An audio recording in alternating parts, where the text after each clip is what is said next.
Donc oui, il s'agit en fait d'une petite intervention assez rapide, un fil d'Ariane, on va dire, avec des interventions qui sont déjà passées. Je pense en particulier à lorsque nous abordons la question du film avec le Giacre ou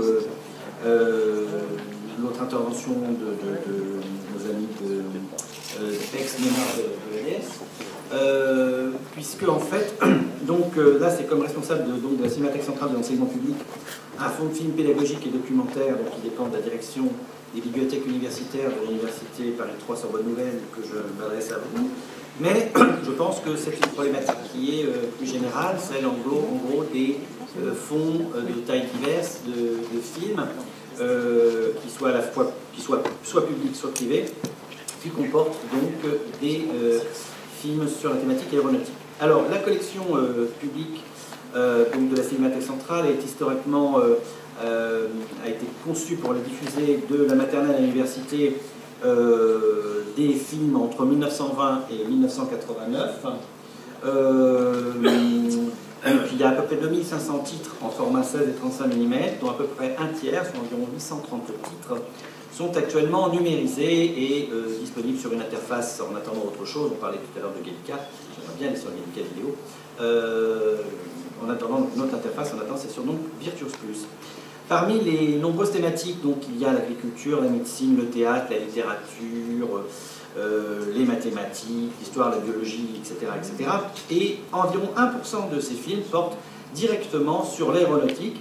Mais il m'a semblé intéressant de vous en parler pour favoriser la valorisation de cette thématique en lien avec les activités des associations présentes à cette commission ou d'une façon plus générale, donc en parallèle avec mes efforts, comme par exemple ma collection personnelle, l'atelier du 7e art avec 4200 unitaires, ou l'association Ancien Aérodrome dont je m'occupe aussi de la Web TV. Alors que la digitalisation des archives donne potentiellement un accès plus fonctionnel aux archives, il s'agit en fait d'une question historiographique d'une plus grande importance. On peut en effet facilement constater sur Internet qu'il est très facile d'accéder à des images étrangères, dont américaines, britanniques ou ex-soviétiques, mais qu'il est bien plus difficile d'accéder en toute égalité à des films français dont nous avons d'ailleurs une insuffisante idée des volumes exacts qui ont été produits. Et on peut penser que plusieurs paramètres expliquent cette insuffisance, dont en premier lieu le droit, qui est le premier obstacle à la visibilité des films, avec son corollaire qui est celui d'une marchandisation qu'on peut qualifier d'abusive des archives, comme celle de l'image animée, y compris par l'État, qui oublie au passage une de ses missions à l'aune d'une course fantasmée vers la rentabilité. Autre facteur paradoxal pour un pays centralisateur, où on met souvent en avant la notion de service public pour un État dit un et indivisible. Pendant ce temps-là, je vous montre quelques images sur le fond et ses locaux. Donc, je vous disais, pour un pays donc, théoriquement centralisateur, et d'un État donc un et indivisible, on constate un certain éclatement des politiques archivistiques dans ce domaine quand elles existent. Et même parfois, on peut assister à des luttes fratricides complètement, je trouve, contre-productives pour l'intérêt des œuvres, des films et de la connaissance, du partage de la connaissance. Alors, en ce qui concerne l'aviation et le film, c'est un lieu commun de dire que l'aviation et le cinéma sont nés ensemble, ce qui cependant est considéré sur plusieurs plages de temps, même de temps très anciens, si on monte au frère Montgolfier en parallèle au perfectionnement des lanternes magiques, ou encore en 1903 avec le flyer de Fairlight, pendant que Méliès ouvrait sa filiale américaine et proposait l'année précédente son voyage dans la Lune. Les documents, les vues animées sont immédiatement présentes avec British Pathé qui réalise un film alors que les premiers essais, c'est pas le cas ici, hein, là je pense que certains d'entre vous doivent reconnaître de qui il s'agit,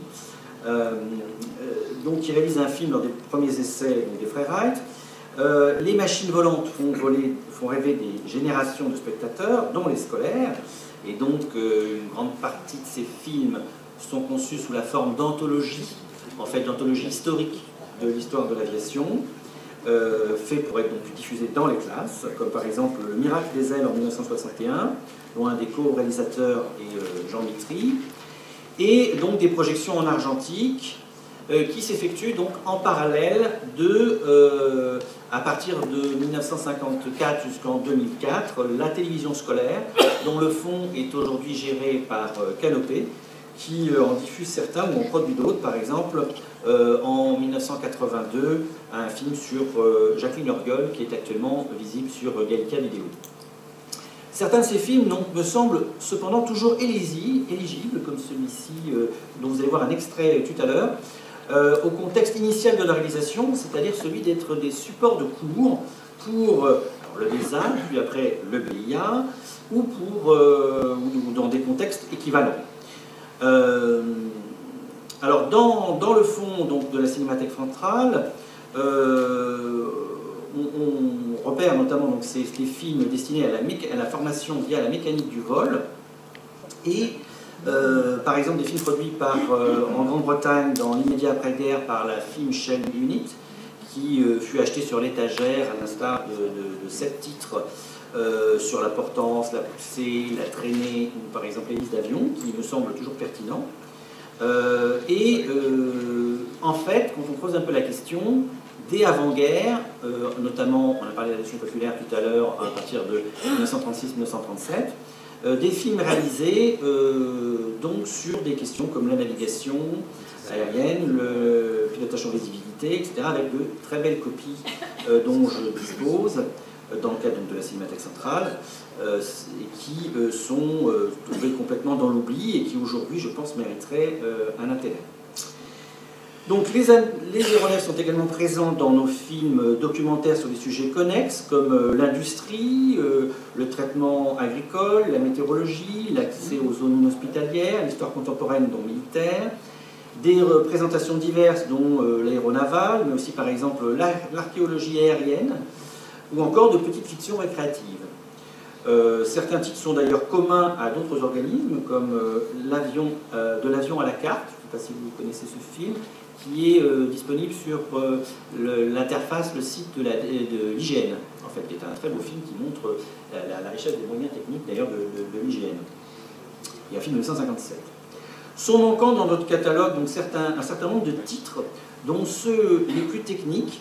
Alors malheureusement pour nous ici, je pense en particulier à un certain titre sur les commandes hydrauliques, qui viennent de la Cinémathèque de l'enseignement technique, qui fut absorbée par la Cinémathèque centrale en 1960.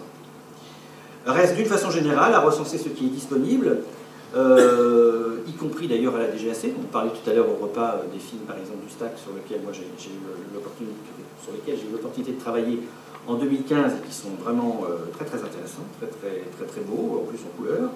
Ou encore Mémoire d'ADP, ici présent aussi, qui sont aussi des films, un corpus de films très intéressants, et qui tous rendent hommage aux ailes françaises et qui devraient nous permettre de remettre un peu l'histoire de l'aéronautique française à sa place, ce qui à mon sens n'est malheureusement pas le cas quand on est, statistiquement je veux dire, quand on est sur YouTube, Dailymotion et autres, ces grandes plateformes de distribution vidéo où malheureusement les ailes françaises sont sous-représentées par rapport en particulier, que je vous disais en introduction, aux films américains, soviétiques, etc. Donc voilà, simplement c'est juste ce que je voulais vous dire pour vous sensibiliser à cette question et aussi vous dire que je suis de façon générale disponible comme interface, ressources, enfin ce que vous voudrez à ce sujet-là, et je vous ai fait concocter un petit clip de présentation de nos ressources. Pour une nouvelle ascension, le roi propose 2 condamnés à mort. Mais un émulticard s'obstine à revendiquer la gloire de s'élever le premier dans les airs, Pilâtre de Rosiers. Pour fléchir le roi, le marquis d'Arlande, sur sa foi de gentilhomme, affirme qu'il n'y a point de danger. 21 novembre 1783, le roi a cédé. La belle montgolfière de toile et de papier, gonflée d'air chaud par le feu de paille qui brûle à sa base, va avoir l'honneur d'emporter Pilâtre et son compagnon. Quelque chose de grand se prépare.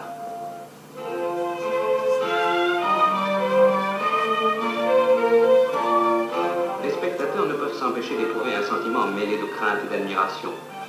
Les intrépides voyageurs les saluent pour les rassurer.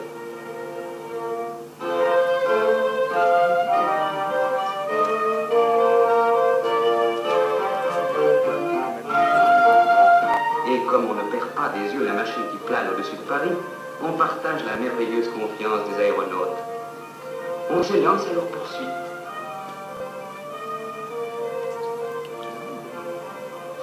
et on les accueille avec des transports de joie quand ils mettent pied à terre sur la butte aux cailles sans avoir éprouvé la plus légère incommodité.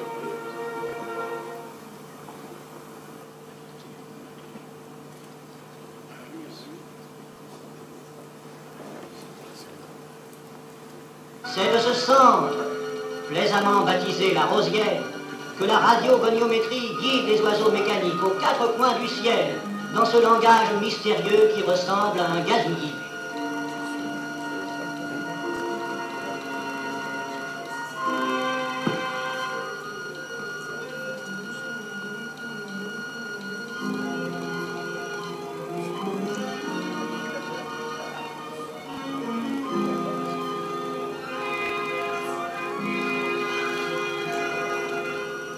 Émouvant dialogue dans sa simplicité entre la terre et le ciel, entre la maisonnette solitaire et l'avion aveugle.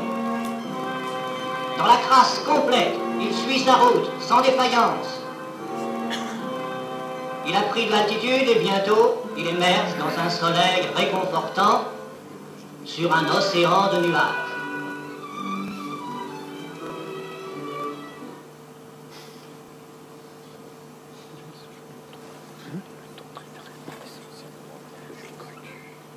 Un manche à balai fait mouvoir ces sections du plan fixe. On les appelle gouvernail de profondeur. Cette maquette montre comment on les manœuvre. Le pilote s'assied, les mains sur le manche. Quand il pousse le manche, il crée une portance du plan fixe.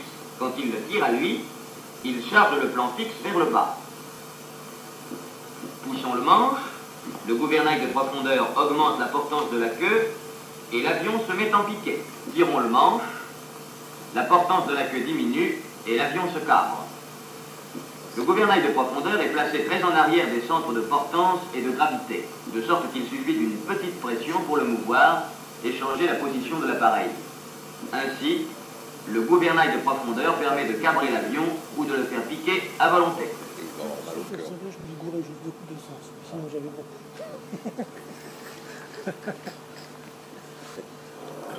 Véritable réseau sanguin, le circuit d'alimentation des réacteurs puise dans la voilure à l'aide de pompes le combustible qui l'achemine jusqu'à ce titre.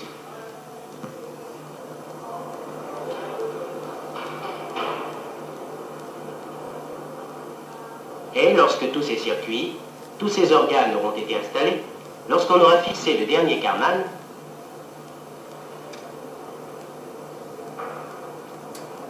il restera à vérifier le bon fonctionnement de ces équipements.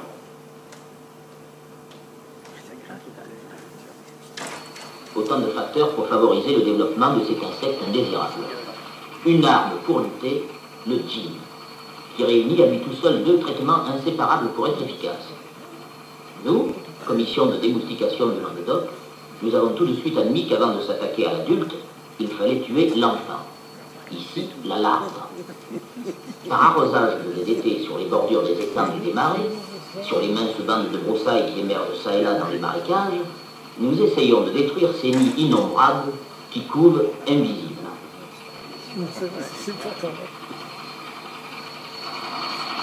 Un gicleur seulement sur 4 fonctionne, déterminant un jet beaucoup plus dru et beaucoup plus condensé.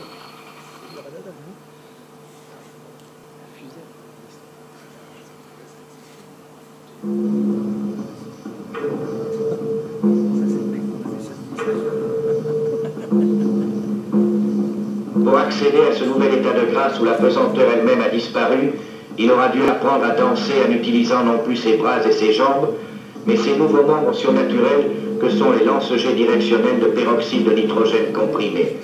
Il apprend à vivre sa seconde nature, un peu comme on apprend à parler une deuxième langue.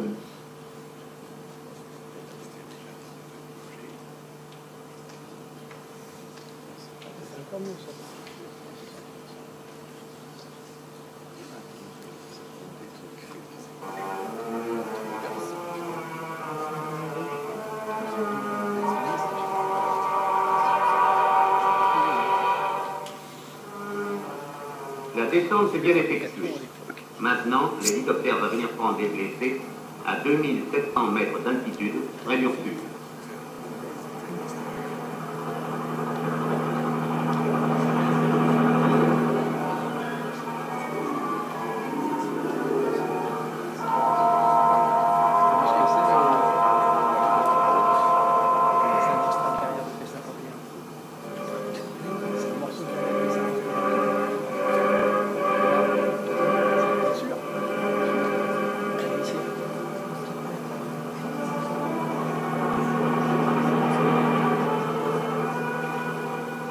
Dans 10 minutes, ils seront à l'hôpital et définitivement sauvés. Cela n'aura été possible que grâce à l'organisation et à la solidarité des équipes de sauvetage.